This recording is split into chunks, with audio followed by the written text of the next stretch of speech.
Shalom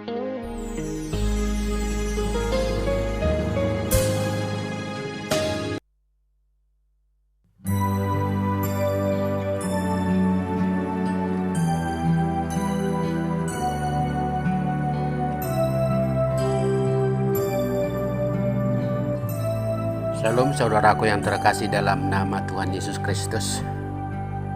Tiba saatnya kita memasuki renungan harian kita yang tertulis dalam kitab Mazmur 68 ayat 5. Mari kita simak bersama-sama. Demikian firman Tuhan. Bernyanyilah bagi Allah, masyurkanlah namanya. Buatlah jalan bagi Dia yang berkendaraan melintasi awan-awan. Namanya ialah Tuhan, beriarialah di hadapannya. Demikian firman Tuhan, firman yang cukup luar biasa. Pandai berkata-kata dan juga terdepan dalam melakukan kehendak Allah. Cukup luar biasa. Ungkapan inilah yang kita sematkan kepada Raja Daud yang dikenal bukan hanya sebagai raja yang besar pada zamannya, tetapi seorang yang ulung dalam merangkai kata-kata, membuat tulisan yang luar biasa seperti Mazmur yang sering dirangkai dalam pujian dan doa kepada Tuhan. Sebagai seorang yang memiliki darah seni yang tinggi, cukup luar biasa Daud memindahkan pengalaman iman yang sejatinya yang dijalaninya bersama Tuhan dalam tulisan-tulisannya, termasuk saat Israel ada dalam perpecahan dan mengalami banyak masalah-masalah seputar kehidupan politik, bahkan sosial, termasuk spiritualitas umatnya. Daud merupakan raja yang kedua dan yang paling populer dalam kerajaan Israel. Luar biasa. Di awal ceritanya, Daud pada masa mudanya terpilih dan diurapi oleh Allah dari keluarga ayahnya Isai, si bungsu dari 8 orang bersaudara. Kepercayaan dan keyakinan pada Tuhan dituangkan dalam bentuk pujian yang menyatakan bahwa Allah besar dan perkasa. Tidak ada satupun kuasa yang melebihi kuasa Allah. Jika pertolongan Tuhan belum nyata, bukan berarti Allah menutup mata, bukan berarti Allah menutup telinganya atas bangsanya. Patut dipuji dan disembah. Kasih dan kesetiaan Allah membuat Allah tidak mungkin berdiam diri atau membiarkan umatnya terus mengalami penderitaan. Allah akan bangkit dan menghancurkan musuhnya. Allah akan menjadi pelindung dan penolong orang tertindas. Ya, serta mencukupkan dan memelihara kebutuhan orang yang mengasihinya, yang berlaku sesuai dengan kehendaknya. Meskipun kita seringkali meragukan kuasa Tuhan. Mengapa?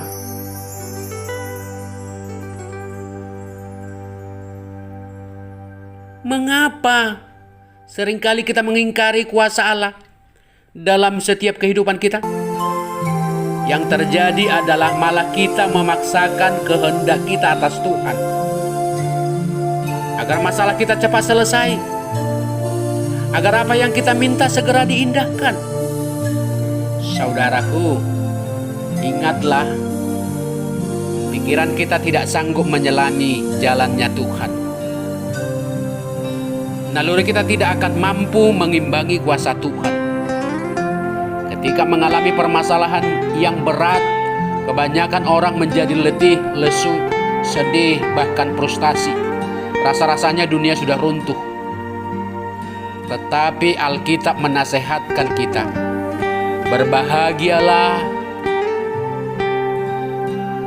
orang yang bertahan dalam pencobaan, sebab apabila ia sudah tahan uji, ia akan menerima mahkota kehidupan yang dijanjikan Allah kepada barang siapa yang mengasihi Dia.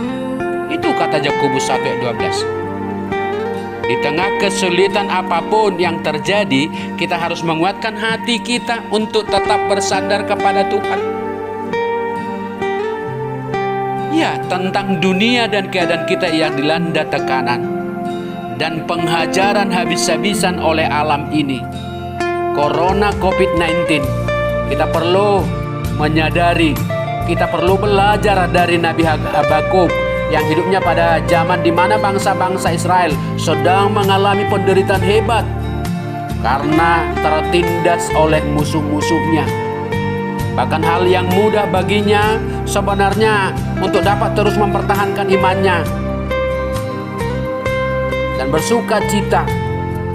Tetapi karena perangai dan demonstrasi bangsa yang cukup luar biasa, bukan hal mudah juga dia mengalami apa yang dikatakan mempertahankan iman untuk bersuka cita.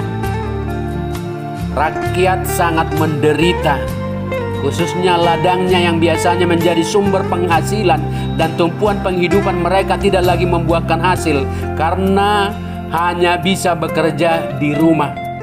Stay at home. Semua porak-poranda sudah. Ketakutan di mana-mana.